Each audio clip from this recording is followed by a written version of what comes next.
Hey, how are we doing, everyone? Welcome back. So today we've got the wife's Kawasaki Ninja 125, and a lovely chap named John reached out to us asking about how to change a spark plug on the Ninja 125. Now, it's not something I've actually done before on this motorcycle, so I'm more than happy to give it a go, and hopefully today's video will act as a little bit of a guide for those of you that own a bike like this. Now, normally it would be just a case of taking off the fuel tank, maybe an air box, and you should have the spark plug there ready to go. But on the Ninja 125, there are some pieces of fairing that we have to take off first before we can get to the fuel tank. Let's get cracking. Alrighty, so the process on this bike is we have to take off the back seat and the front seat, but before we can take off the front seat, we've got to take off some bits of fairing on this side and that side, and this piece of fairing here.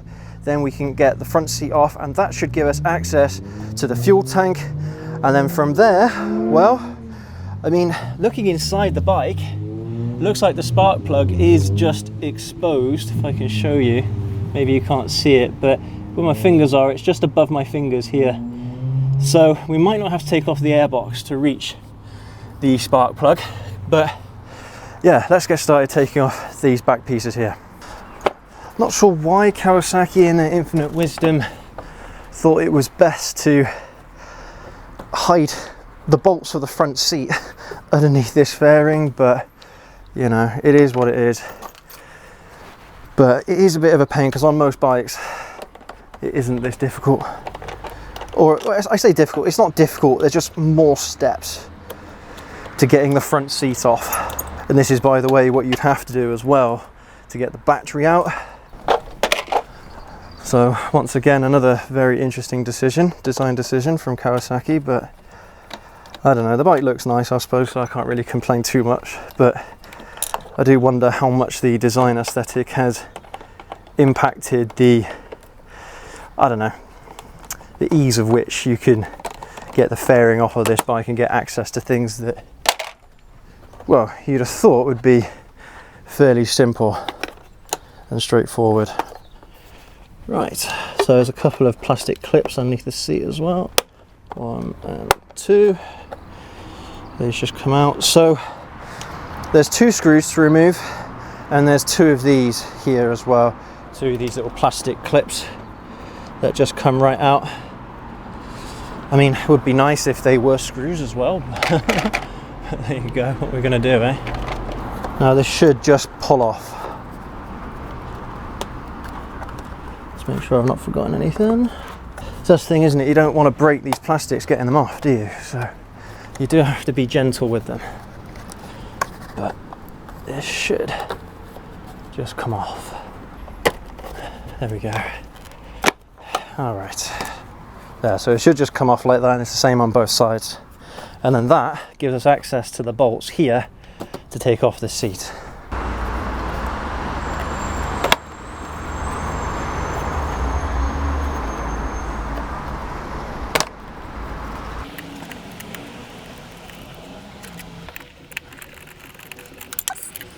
All right, so the seat should just come off now. There we go.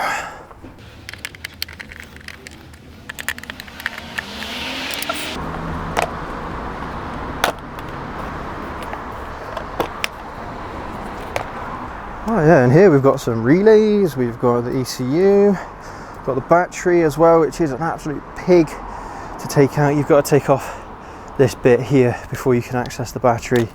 It is a real pig, but yeah, there's quite a lot of stuff jammed into here.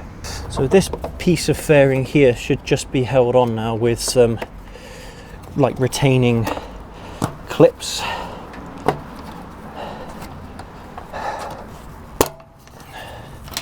There we go, and it just slides off at the end there.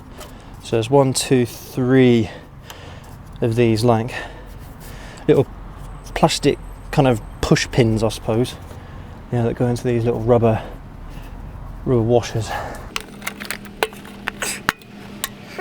Alright, so from here it looks like we're ready to take off the fuel tank. It should be just 1 bolt on this side and 1 bolt on this side, and the whole thing should just come off. But we do have to keep an eye out for the fuel line, wherever that is.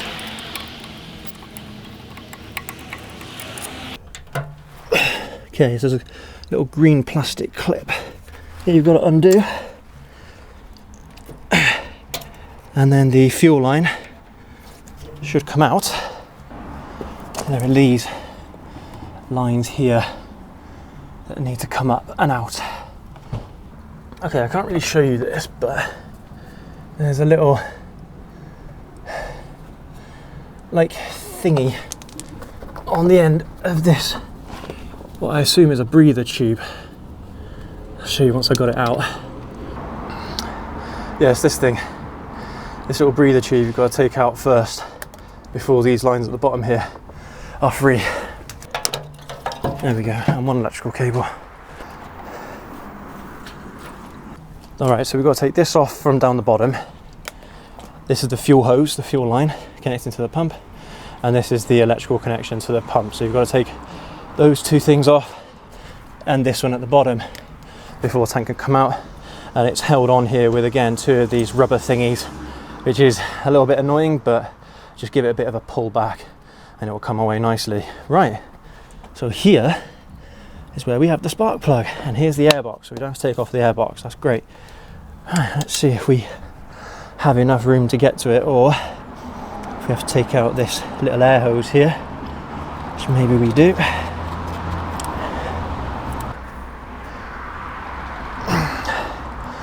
You may not need to do this to get to the spark plug, but I want to give myself a little bit of extra room here. Oh, there we go. Bit of a pig getting that one off as well. But now it should give us as much access as we need to the spark plug right here. So this should just come out, because this is just an electrical wire. There we go. This thing has a name. I can't remember what it's called. You can take that out, and the spark plug you should be able to see just down there in that hole. Alright, so for this bit you can get yourself a spark plug removal kit. I don't have one of those, but I do have some of these long sockets here and one of these adapters, and I've also got one of these little magnetic telescopic light thingies. This should do the trick nicely. Right, let's see what size this spark plug is.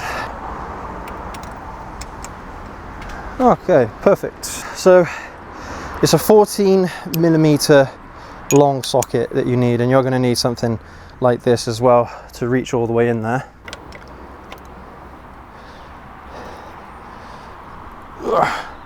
It is tight. There we go.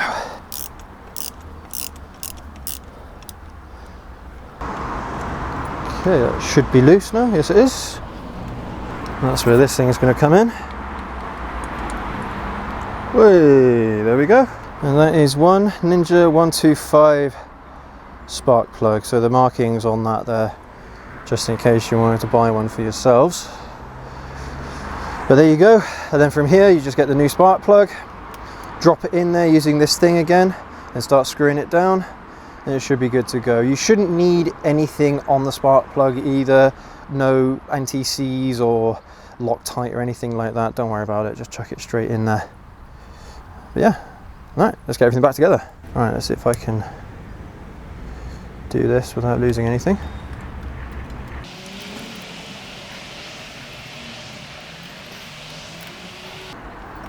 Yep, that is threading itself in there nicely. And you want this nice and tight. You don't need to overdo it, but nice and tight.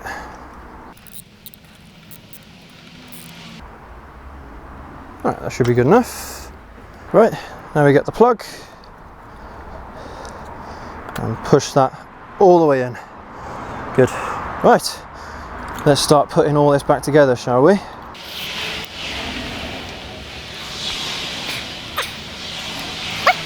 Now the fuel tank should be ready to go back on.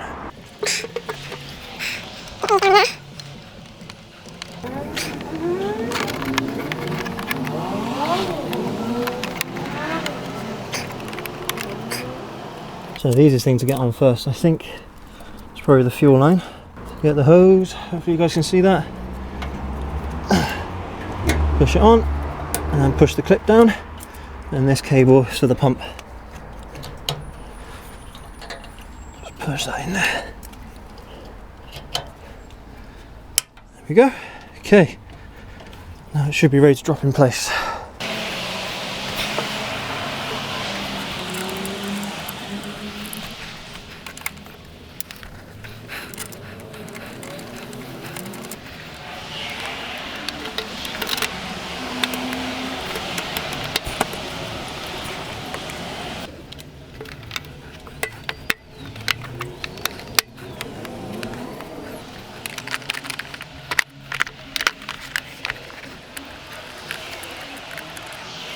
There are quite a few screws to keep track of with this job, so just keep that in mind if you're going to do this yourself.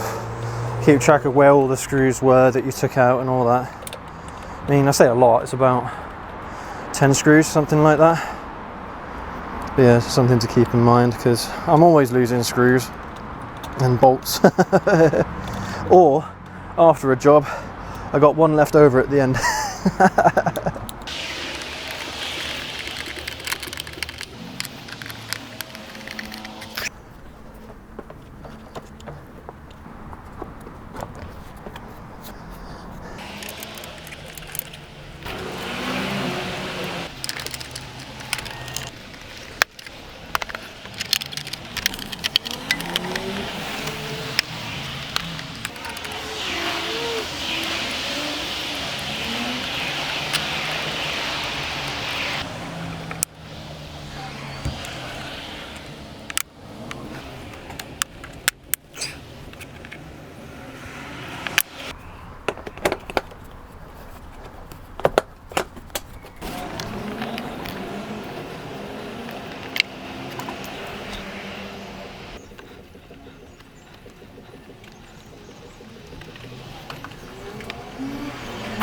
Right, last thing I suppose is see if she starts up again, eh? Just as good as she did before. Let's see.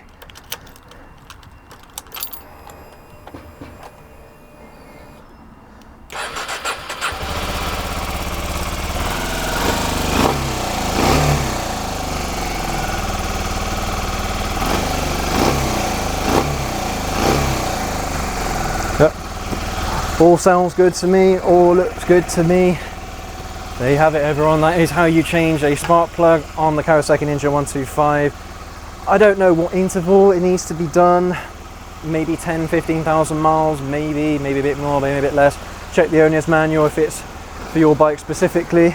But the tools that you need, it's not a lot of tools that you need to do this properly. You need a screwdriver, you need a socket set, and ideally one of these kind of extensions here with one of these deep 14mm sockets to do this job. And of course, if you don't have a magnetic socket set or a magnetic spark plug set, then one of these is a real lifesaver. And yeah, hopefully all of these tools you already have at home yourselves, but I had to look through 3 different sets of sockets that I had to find a 14mm. So I don't know if it's because they're not that common or whatever the case might be, but before you even start this job, make sure you have a deep 14mm socket and one of these extensions, and at least one of these magnetic little telescopic thingies, or get yourself specifically a spark plug removal set.